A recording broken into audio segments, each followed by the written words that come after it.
Some commercial fishermen earn more than doctors, more than engineers, more than lawyers. A veteran Alaska crab captain can pull $200,000 in a single season. Top boat owners have built multi-million-dollar operations off the water. The money is documented. The tax returns are real. So why does commercial fishing have one of the highest turnover rates of any occupation in America? Why do experienced deckhands walk away from six-figure potential and never come back? The answer isn't about the fish. It's about the system built around catching them. Before anything else, you need to understand how money actually moves in this industry. There's no salary, no hourly wage, no pay for the hours you spend hauling gear in the dark while your hands go numb. You get a percentage of whatever the boat earns, after the boat takes everything it needs first. This is called the crew share system. The vessel catches fish. That fish is sold to a processor. Before any crew member sees a penny, the boat pulls off expenses: fuel, ice, bait, food, sometimes gear repair. On a typical Alaska trip, fuel alone can run $30,000 to $50,000. What remains gets split. The boat takes roughly 50 to 60% for the owner. Mortgage, insurance, maintenance, profit. The rest is divided among the crew. On a six-person vessel, one deckhand's share might be 5 to 8% of the post-expense gross. Run the numbers on a bad trip. $40,000 in gross catch. Subtract $25,000 in expenses. That leaves $15,000. The boat takes half, $7,500. Six crew members split the rest. One deckhand walks away with $1,250 for a week offshore. The person doing the most dangerous work bears significant financial risk without owning any of the assets. When the catch is poor, the deckhand suffers. When fuel prices spike, the deckhand suffers, but the deckhand doesn't own the quota, doesn't own the permit, doesn't own the boat. The risk flows down, the assets flow up.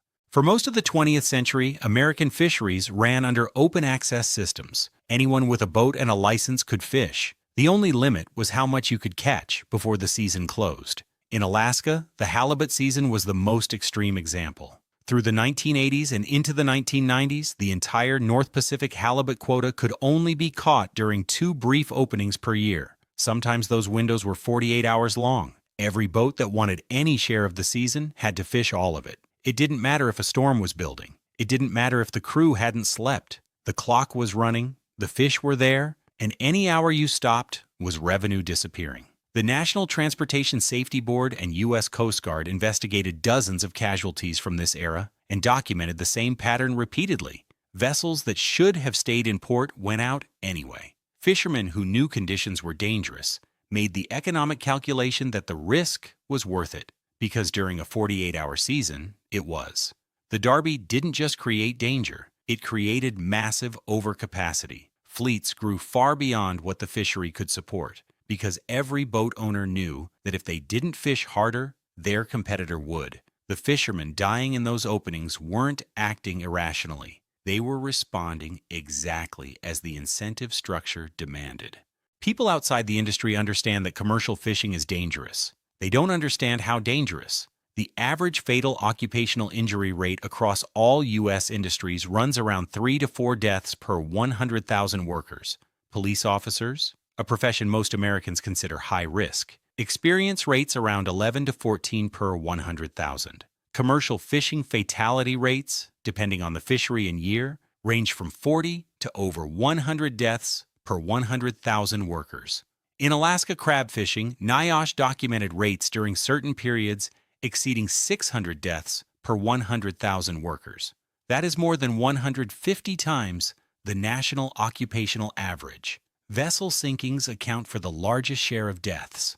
Falls overboard, gear entanglement, a line wrapping around an ankle, a net block catching clothing at the wrong moment. The U.S. Coast Guard's marine safety reports identify the same structural patterns year after year. Vessels operating beyond their stability limits, crews without safety equipment in reach, inadequate weather information, different fish, different oceans, same mortality pattern. Commercial fishing has no standard working hours, no 8-hour shift, no mandatory rest periods enforced the way they are for truck drivers or airline pilots. When the fish are running, you work. When gear needs hauling, you haul it. NIOSH fatigue research in the fishing sector has documented continuous work periods extending to 20, 30, sometimes 40 hours. On vessels where crew size is minimal, the hours don't compress, they stretch. Sleep science is unambiguous about what happens after 17 to 19 hours without sleep. Cognitive performance degrades to the equivalent of a 0.05 blood alcohol level. After 24 hours, 0.10, legally drunk in every U.S. state. A deckhand operating hydraulic deck machinery at hour 22 of a shift is, by measurable neurological standards, operating that equipment impaired. The economic incentive pushes directly against the safety requirement. Every hour the gear is in the water is potential income. Every hour spent sleeping is not. On share pay, those aren't the same thing. In many major American fisheries, you can own a profitable fishing operation and never step on a boat. The mechanism is quota leasing. Starting in 1995, NOAA introduced individual fishing quota systems in several major fisheries. Total allowable catch gets divided into privately owned shares. Those shares can be sold and leased. This created a class of participants sometimes called quota landlords, individuals who own quota but contract with vessel owners to have someone else catch the fish. The quota owner collects a fee per pound. The vessel owner and crew do the physical work. In the Alaska halibut fishery, lease rates have historically run between 50 cents and $1.50 per pound. A quota holder with a $1 million allocation can generate $500,000 to $1.5 million in annual income without leaving port. As quota values rose, institutional capital moved in. Private equity funds and investment firms have acquired quota shares in multiple U.S. fisheries. NOAA has documented the trend. The physical work, fishing, becomes a commodity. The paper asset, the quota, is where the value accumulates. Ask someone outside the industry what the most valuable asset in commercial fishing is. They'll say the boat. They're wrong. Bristol Bay drift gillnet permits, required to fish Alaska's most productive sockeye salmon run, were selling for $150,000 to over $300,000 each by the mid-2000s. A purpose-built Bristol Bay gillnetter might cost $200,000 to $400,000. The paper and the physical vessel had reached the same value. In the Alaska Halibut IFQ program, total quota value across private holders grew to an estimated $1 billion within a decade of the program's creation. For a fishery with annual revenues in the hundreds of millions, the quota became worth more than the fish it represented in any single year. For a new entrant, this means the barrier to ownership isn't just buying a boat, it's buying a boat and the right to fish it. When IFQ systems were designed in the 1990s, initial quota allocations were based on historical catch records. If you fished halibut between 1984 and 1990, you received a proportional share. If you were 22 years old in 1995 and had never fished commercially, you received nothing. Those original recipients have seen their shares appreciate dramatically for 30 years. New entrants must buy into a market priced for that appreciation. NOAA economic research has documented the consolidation consistently. In multiple federally managed fisheries, the number of individual quota holders has declined while average holdings per holder have grown. Capital concentrates upward. Small holders sell to larger ones. The result is a two-tier labor market. On one side, owners and quota holders, whose assets generate returns in good seasons and bad. On the other, crew members who absorb physical and financial risk toward a path of ownership that grows more expensive every year.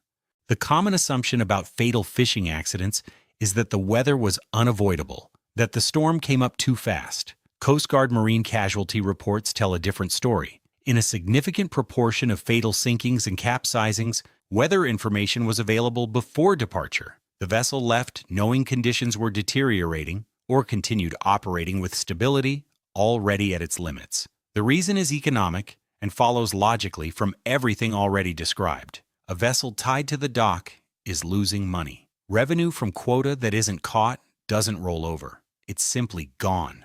For a deckhand with rent due or a boat owner servicing loans on both the vessel and leased quota, the decision to go out in questionable weather isn't primarily about the weather. It's about what staying home costs. Researchers at NIOSH and Alaska Pacific University have documented this in structured interviews with fishermen. Loan obligations, competitive pressure from other vessels that are going out, crew expectations. Financial pressure appears consistently as a factor in whether boats leave port. The incentive structure that produces high pay also produces the willingness to accept risk that most industries would prohibit.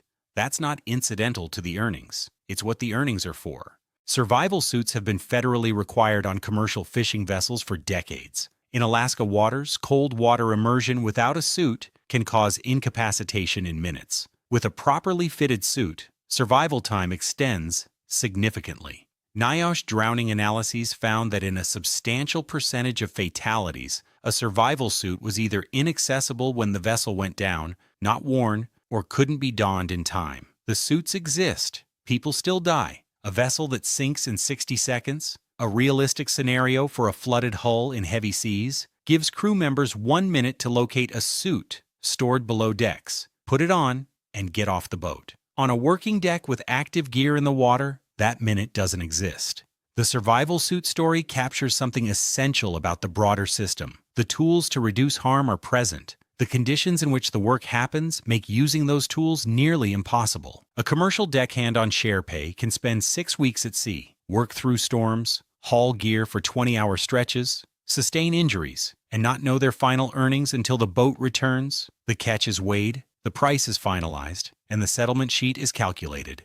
The price per pound is set by the processor, not the fisherman. Market conditions at delivery determine the catch's value. If equipment broke during the trip, repairs may come off the gross before the crew share is touched. In Alaska salmon fishing, deckhands sometimes receive a partial draw, a cash advance against their settlement. The draw might be $3,000. The final settlement might be $8,000 above that, or $2,000. Or in a catastrophic season, the draw exceeds the earnings, creating a debt the fisherman carries into the following year. NIOSH and NOAA Economic Research consistently identify income uncertainty as a primary driver of attrition. Fishermen don't only leave because the work is dangerous, they leave because the financial unpredictability is unsustainable across a working life. A person can spend months risking their life without knowing what they earned until after the risk is over.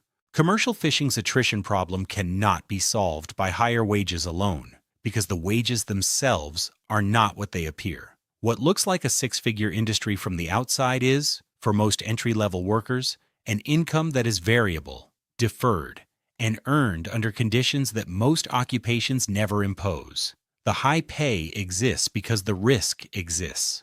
The risk exists because the economics require it. And the economics require it because the system, quota markets, crew share structures, expense deductions, weather calculus, was built around scarcity and uncertainty, not stability. The industry survives because new workers keep entering. They arrive drawn by the income ceiling. The captains who cleared $300,000, the boat owners who built generational wealth.